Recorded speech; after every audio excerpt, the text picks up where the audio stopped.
सो अभी हम price action series को कंटिन्यू करने जा रहे हैं। आई होप आपने इसका जो फर्स्ट प्रीवियस पार्ट है वो जरूर से देख लिया होगा, जिसके अंदर हमने मार्केट के बेसिक स्ट्रक्चर के बारे में बात की थी। और ये जानना आपके लिए बहुत इंपॉर्टेंट है, क्योंकि ये एज अ बेस फॉर्म करता है। एक स्टेप आगे हम मूव कर रहे होंगे और देखेंगे कि सपोर्ट और रेसिस्टेंस जो प्राइस एक्शन के अंदर दो इंपॉर्टेंट पिलर्स होते हैं, उनका क्या रोल होता है, क्या सिग्निफिकेंस होता है, और कैसे हम as a beginner support resistance को समझ सकते हैं ताकि प्राइस एक्शन को हम अच्छे से समझ पाए।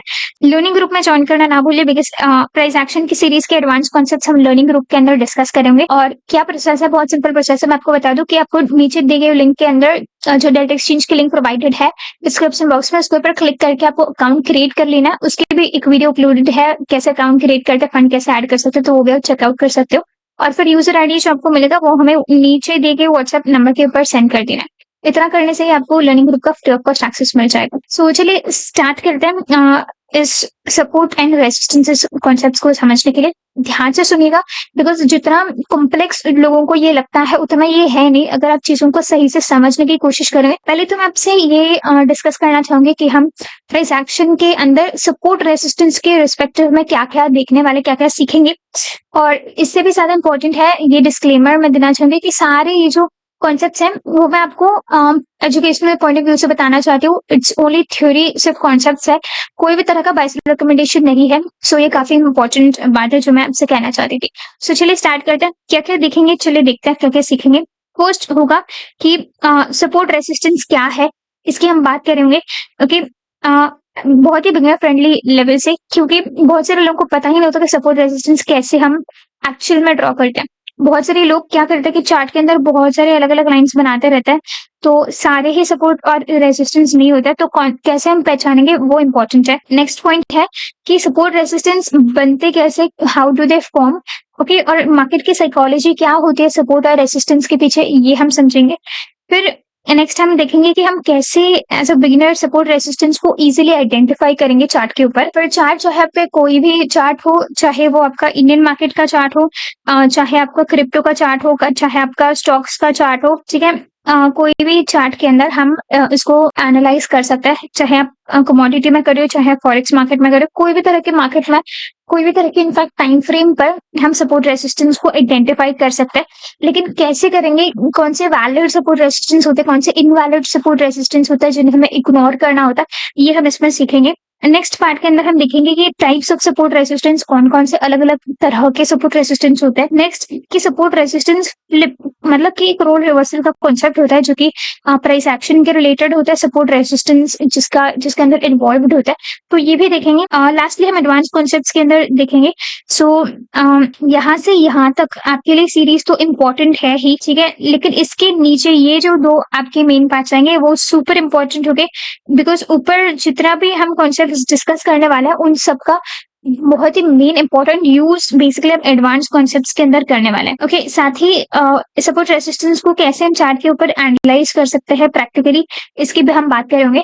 ऑल्सो मैं आपको कहना चाहूंगी कि हम लाइव आते रहते हैं शाम के 8 PM के आसपास, तो आप जुड़ सकते हो ताकि सपोर्ट रेसिस्टेंस और जो प्राइस एक्शन जो कॉन्सेप्ट होता है वो आप लाइव एनालिसिस करें हमारे साथ।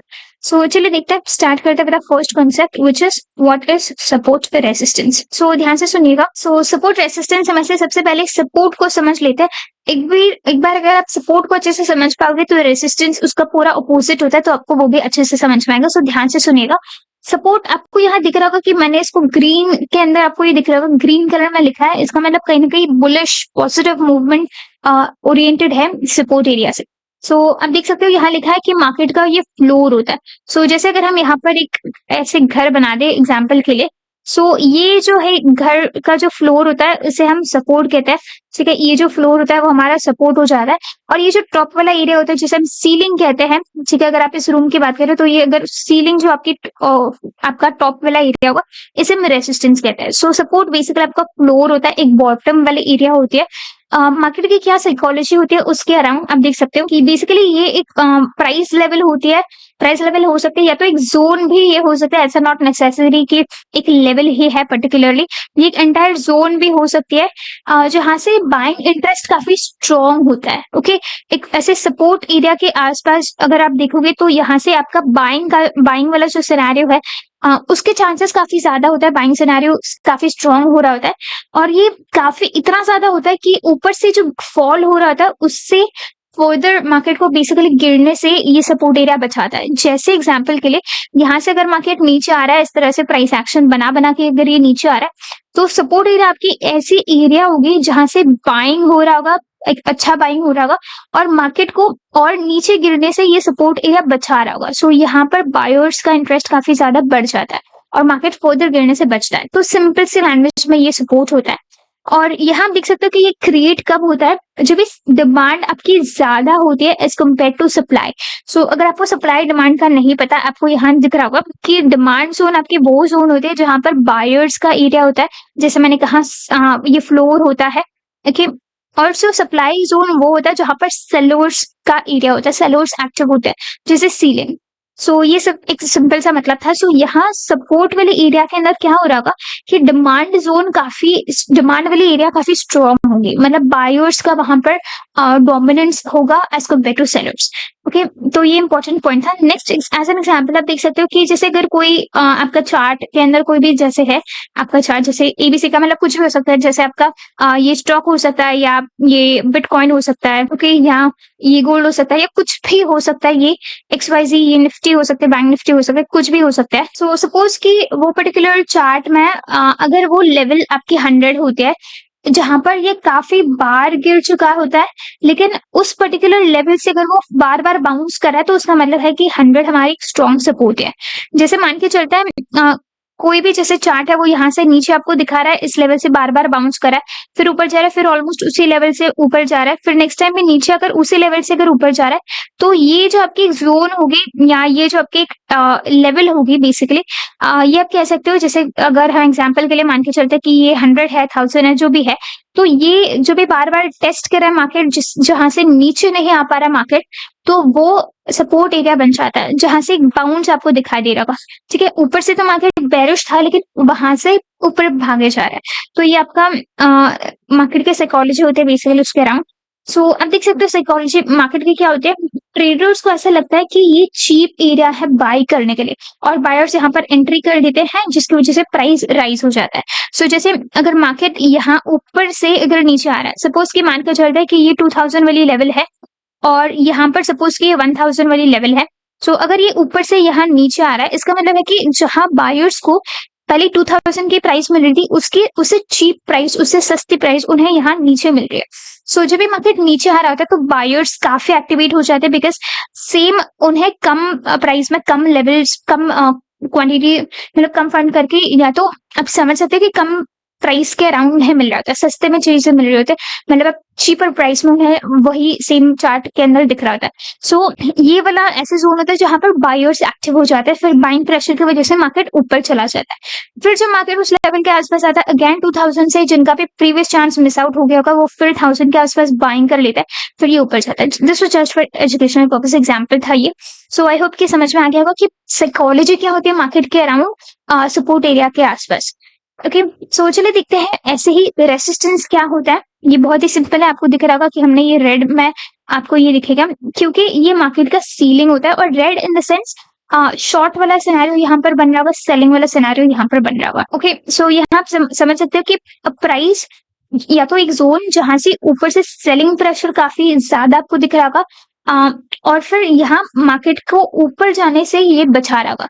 जैसे मान के चलते कि इस लेवल से मार्केट ऊपर जा रहा है, लेकिन ऐसे एक पॉइंट आ जाता है जहां से मार्केट और ऊपर नहीं जा पाता, एक आपको सडन फॉल देखने को मिल जाता है। सो यहाँ पर सेलर्स एक्टिवेट हो जाता है, इसलिए ये फॉल देखने को मिलता है, और इसे हम कहते हैं रेसिस्टेंस पॉइंट, क्योंकि मार्केट इसके ऊपर नहीं जा पा रहा है। ओके, सो ये कब होता है, जब आपका सप्लाई जोन ज्यादा होता है as compare to your demand, मतलब कि आपका जो सेलर्स का इंटरेस्ट है उस लेवल के अराउंड वो ज्यादा होता है as compare to buyers interest. Okay, example के लिए आप देख सकते हो कि यहाँ कोई भी XYZ अगर टच कर रहा है एक पर्टिकुलर लेवल को, यहाँ पर सपोज कि लेवल कोई भी हो सकता है, जैसे 3000 की मान के चलते हैं, और बार बार उस लेवल से नीचे आ रहा है, यहाँ फिर ऊपर गया, फिर इस लेवल से नीचे आ रहा है, इस जोन से फिर से नीचे आ रहा है, तो यहाँ पर कहीं ना कहीं हमारा एक रेसिस्टेंस वाला एरिया क्रिएट हो जाता है जिसके ऊपर मार्केट नहीं जाना चाहता। सो साइकोलॉजी क्या होती है, चलिए देख लेते हैं। बिल्कुल अपोजिट होते हैं। ट्रेडर्स को क्या लगता है कि ये बहुत ज्यादा एक्सपेंसिव जगह है, तो सेलर्स एग्जिट कर जाता है और फिर प्राइस गिर जाती है। ओके, सो जैसे यहाँ पर सपोज की प्राइस अगर 1000 है और ये मार्केट जब भी ऊपर जा रहा था, ये वाली प्राइस सपोज की ये 3000 है। सो यहाँ इस लेवल के आसपास जो सेलर्स होता है उन्हें लगता है कि ये प्राइस बहुत ज्यादा एक्सपेंसिव हो रही है, महंगी पड़ रही है एज कम्पेयर टू 1000। 3000 आपकी बड़ी फिगर है, तो वहां जाने के बाद जो सेलर्स है वो सेल ऑफ कर देता है। सो वहां से मार्केट गिरने लग जाता है। सो बेसिकली ये तब होता है जब सेलर्स अपनी पोजीशंस को एग्जिट कर रहे होते हैं, स्क्वायर ऑफ कर रहे होते हैं। सो जब तक सेलर्स एक्टिवेटेड होते हैं, ठीक है, इस पॉइंट से ऊपर तक जब भी एक्टिवेटेड होता है तभी यहाँ पर जो सेलर्स है वो मार्केट के अंदर बने होते हैं। लेकिन एक ऐसा पॉइंट आ जाता है जहां पर मार्केट का काफी जब भी बढ़ जाता है तो अपनी पोजीशंस को एग्जिट कर रहे होते हैं। सो जब ये पोजीशंस एग्जिट हो जाते हैं तो मार्केट नीचे गिरना स्टार्ट हो जाता है। ओके, सो आई होप कि आपको ये समझ में आ गया होगा। अगर यहाँ तक आपको समझ में आ गया है और अगर आप यहाँ तक वीडियो को देख रहे हैं तो फटाफट से डन लिख दीजिएगा, ताकि चैट सेक्शन में, ताकि मुझे पता चल जाए कि कितने लोग यहाँ पर सीरियसली इस प्लेलिस्ट को फॉलो कर रहे हैं। और जितना ज्यादा पार्टिसिपेशन, जितना ज्यादा आप एक्टिवनेस दिखाओगे कमेंट सेक्शन में, प्लस इंटरेक्शन दिखाओगे इस वीडियो को लाइक करके, चैनल को सब्सक्राइब करके, उतने ही जल्दी हम इस प्लेलिस्ट को कवर अप करने की कोशिश करेंगे। साथ ही आप एलिजिबल हो जाओगे हमारे अपकमिंग गिवअवेज के लिए। सो फटाफट से आप नीचे दिए हुए लिंक के थ्रू अकाउंट क्रिएट करिए ताकि आप लर्निंग ग्रुप में ज्वाइन कर सके, और टेलीग्राम ग्रुप भी ज्वाइन करके रखिए। इस सीरीज को सेव करके रखिए और चैनल को सब्सक्राइब करके रख दीजिए। Thank you, thanks for watching.